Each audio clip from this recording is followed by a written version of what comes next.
¿Te imaginas pasar los primeros 13 años de tu vida sin escuchar una conversación, sin aprender una palabra, sin exponerte mucho a la luz natural y definitivamente sin un contacto humano real? Pues esto le pasó a Ginny, uno de los casos más impactantes que trajo además a la mesa una investigación bastante interesante sobre el desarrollo del lenguaje. Y la gran pregunta que todavía entra en debate, ¿podemos aprender a hablar a cualquier edad? Ven y quédate en este capítulo conmigo para que descubramos todo lo que hay detrás del llamado experimento prohibido. Soy Soana García, psicólogo clínico, y hoy en tu rincón mental estaremos explorando este lado oscuro de la ciencia. Pero antes de empezar, te voy a pedir que no se te olvide suscribirte a este canal, darle like y activar las campanitas de notificaciones, así YouTube te puede recordar cada semana cuando tengamos un capítulo nuevo.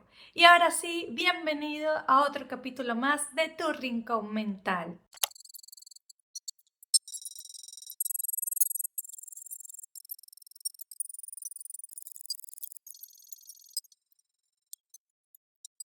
Corría el año de 1970 en Los Ángeles, California, y una madre se presenta en las oficinas de bienestar. Los trabajadores sociales quedaron impactados porque la madre venía acompañada de una niña de 13 años que parecía mucho menor y además estaba evidentemente desnutrida, estaba tambaleándose, no podía caminar normalmente y no hablaba. Lo que las investigaciones sacaron a la luz fue realmente aterrador.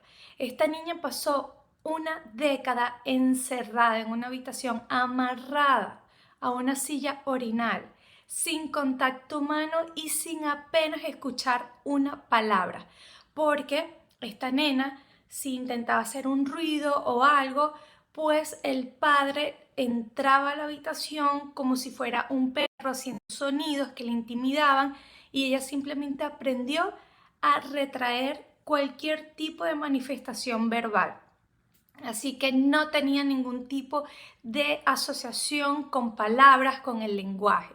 Por otro lado, era alimentada a través de papillas y pues poco expuesta, por no decir nada expuesta a la luz solar.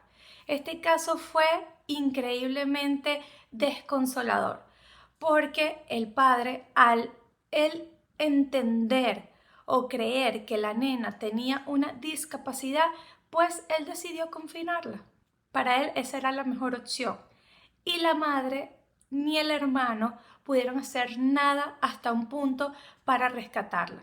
Hasta que la madre definitivamente tomó valentía y escapó con la niña y se presentó en estas oficinas, dando un nuevo capítulo a la vida de Ginny que está muy lejos de ser pacífico y tranquilizador, porque reveló un dato súper interesante que muchos psicólogos se habían preguntado hasta ese momento.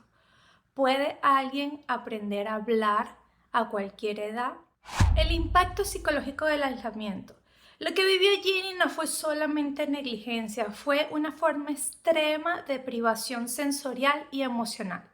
Los psicólogos que evaluaron a Ginny en ese momento detectaron un retraso significativo en el lenguaje, déficit cognitivo, comportamientos estereotipados, así como también un apego desorganizado. Pero lo que llamó tanto la atención en ese momento para muchos expertos fue que, a pesar de que Ginny tenía 13 años, no sabía hablar, no se podía comunicar, no entendía palabras, no tenía ninguna asociación con el lenguaje. Y es aquí donde la historia de Ginny se convierte en un fenómeno científico. Ya alrededor de los años 60, los lingüistas y los psicólogos venían discutiendo una teoría, la teoría del periodo crítico del lenguaje propuesta por Eric Lenenberg. Lenenberg decía que había una ventana biológica que se cerraba alrededor de los 12 y los 13 años, donde un individuo podía aprender el lenguaje de forma natural. Después de esta edad, aprender a hablar como un nativo de la zona donde vivió o nació la persona era casi imposible. Entonces, aparece sobre el escenario esta nena, Jenny, que tenía 13 años, justo la edad donde en teoría se cerraba esa ventana biológica y que nunca había sido expuesta a ningún tipo de contacto con el lenguaje. Así que la pregunta aquí se ponía a la luz. ¿Podría Ginny, a través de técnicas, estrategias y dedicación personal, aprender a hablar, o eran ciertas las teorías de Lenenberg? Cuando Ginny fue rescatada, no solamente comenzó una nueva vida, sino que también inició uno de los capítulos más polémicos de la historia de la psicología. Y era que se presentaba ante los científicos un caso irreal, casi que una oportunidad única y poco repetible. Y era cómo podemos observar si es capaz de desarrollarse o no el lenguaje en un cerebro humano que nunca había escuchado una palabra durante su infancia. Y esto es conocido como el experimento prohibido. El término se refiere a una fantasía científica que ha existido desde la antigüedad. ¿Qué pasaría con un niño que creciera sin el lenguaje? Ya desde el siglo XIII, Federico II, el emperador del Sacro Imperio Romano Germánico, hizo un experimento similar, donde aisló a varios bebés para observar qué lenguaje iban a tener de forma innata, solo que estos bebés murieron antes de siquiera poder pronunciar una palabra. Evidentemente, se considera que aislar a un niño del contacto con el lenguaje es algo totalmente antiético. Por eso se llama el experimento prohibido. Pero ¿qué pasa? Llega Ginny a la escena mundial y por lo tanto representa una oportunidad única e invaluable para poder poner en práctica todas estas teorías. Ahora bien, esto llega por causas trágicas, pero se convierte en una oportunidad invaluable para la codicia de muchos científicos y lamentablemente fue tratada como tal, porque hubo financiación de universidades para poder poner a la mano los recursos que permitieran a un grupo de especialistas poder trabajar con Ginny de primera mano para enseñarle lo mejor posible las formas del lenguaje y poder ver cómo ella respondía ante esto, así como también intereses personales que pudieron involucrarse un poquito más en estas investigaciones, dando como resultados increíbles hallazgos. Ginny fue internada en el Hospital Infantil de la UCLA, donde un equipo interdisciplinario empezó a trabajar con ella. Tenemos desde neuropsicólogos, trabajadores sociales, lingüistas, médicos. Evidentemente muchos de ellos tenían un genuino interés de ayudar, pero también una agenda científica propia. Entre las más involucradas tenemos a Susan Curtis, que era una joven lingüista que intentó enseñarle a Ginny a comunicarse. Entre los otros médicos también tenemos a Jay Shirley y James Kane, médicos que estudiaron los patrones del sueño, comportamiento y la neurología. Durante los primeros meses, Ginny mostró avances.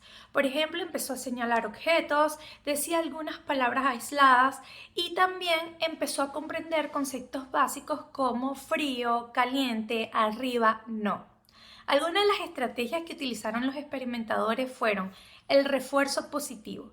Cada vez que Ginny decía una palabra o señalaba algún objeto, recibía una sonrisa, un contacto o comida.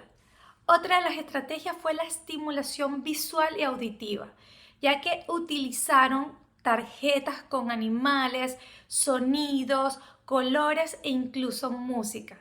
Otra estrategia fue la repetición intensiva. Eran sesiones diarias, extensas, estructuradas, donde generalmente se repetían las mismas palabras, las mismas frases, con el objetivo de que Ginny pudiera establecer conexiones neuronales. Por otro lado, también se utilizó el lenguaje de señas y gestos. Al parecer, Ginny comprendía mejor el lenguaje corporal, por lo tanto, se usaba la asociación del habla con la gesticulación. Algunos de los avances que se vieron en el caso de Ginny fueron que, por ejemplo, aprendió alrededor de 200 palabras y a decir frases simples como comer manzana o papá malo.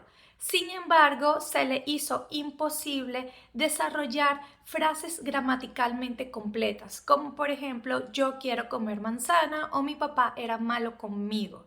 Por otro lado, era bastante complejo el caso, ya que obviamente al haber crecido tan aislada, esta nena no tenía un comportamiento social asertivo y si necesitaba sonarse la nariz, pues lo hacía con su ropa o con cualquier objeto que tuviera al alcance, así como también escupía en todos lados y a cualquiera que estuviese cerca de ella, se aferraba a objetos o a personas que veía cerca de donde ella podía estar expuesta y las agarraba sin soltarlas hasta que las obtenía, sobre todo objetos de plástico.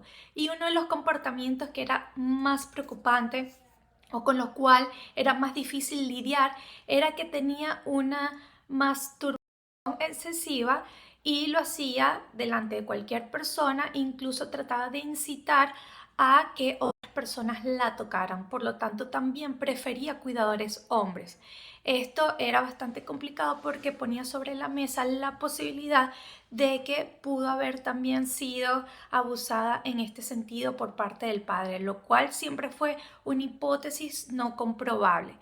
Durante este proceso tenemos que a nivel científico, con el tiempo empezó a ser una guerra de egos, en que los científicos discutían quién iba a publicar el trabajo, quién se iba a llevar el crédito y todas estas circunstancias. Luego se acabó abruptamente la investigación porque el gobierno dejó de financiarla, lo cual llevó a Ginny a pasar por más de 6 hogares sustitutos, haciendo que se retrayera todo el avance. Perdió bastante las habilidades comunicacionales que había adquirido durante la experimentación y además, lamentablemente, el sistema también le falló a Ginny. En vez de protegerla, le falló porque en muchos de estos hogares sustitutos esta niña sufrió algún tipo de abuso. Esto no solo quedó así, la madre llevó esto a demanda contra los experimentadores, ya que ella argumentaba que utilizaron a Ginny para sus investigaciones, pero nunca la consideraron como una persona que necesitaba una rehabilitación. Y progresivamente, además, Ginny fue sacada de la vista pública, se encuentra en una institución para el cuidado de adultos mayores, aún siendo joven. Es un caso bastante interesante porque pone sobre la mesa hasta qué punto esto fue simplemente un recurso investigativo a nivel científico disfrazado con la supuesta ayuda en un caso de rehabilitación de una persona que había sido brutalmente abusada con una privación sensorial tan significativa. El caso de Ginny comprueba entonces las teorías de Lenenberg. Cuando se pasa el periodo crítico, el cerebro pierde la plasticidad para poder adquirir el lenguaje, especialmente el lenguaje estructurado, gramatical y sintaxis. Sin embargo, esto no significa que no pueda desarrollar una comunicación del todo. De hecho, como vimos en el caso de Ginny, ella pudo aprender 200 palabras, desarrolló algunas frases simples y a señalar con los objetos, poniendo en evidencia su intención de querer adquirir o tomar algo. Además, por otro lado, tenemos que estudios de neuroimagen del cerebro de Ginny mostraron una baja actividad del hemisferio izquierdo, el cual está asociado a la adquisición del lenguaje. Y lo que ella estaba aprendiendo en ese momento lo estaba procesando con su cerebro derecho o el hemisferio derecho, que está más relacionado con las emociones y la intuición. Por lo tanto, hacía más complejo que avanzara más significativamente en este proceso, poniendo sobre la mesa que definitivamente estos estudios encajaban con la teoría que decía que si no se estimulaba a tiempo con el lenguaje, esa parte del cerebro, específicamente el hemisferio izquierdo, no se iba a poder desarrollar del todo. Bueno, el caso de Ginny sin duda alguna nos deja mucho en qué pensar. ¿Hasta dónde puede llegar la crueldad humana, sobre todo viniendo de tus progenitores? Por otro lado, la importancia de la temprana infancia, donde puedes tener todas las capacidades a nivel fisiológico, donde tu cerebro tiene la plasticidad de adquirir toda esta información. Así que el contacto con los estímulos, con el lenguaje, con el contacto humano es sumamente importante para el desarrollo de una personalidad saludable y obviamente en este caso para la adquisición de las habilidades comunicacionales. Por otro lado, también tenemos que cruel puede llegar a ser la ciencia cuando hay intereses y agendas personales, donde aunque tengas buenas intenciones, pueda prevalecer tu interés hacia la investigación y se te olvide un poco la parte humana que hay detrás de todo eso. Mucho de qué pensar definitivamente. Así que si te gustó este video, recuerda darle like y si quisieras que hablemos de otro caso así de interesante a nivel psicológico, puedes dejarlo en los comentarios como sugerencia y me encantaría verte en otro capítulo de Tu Rincón Mental.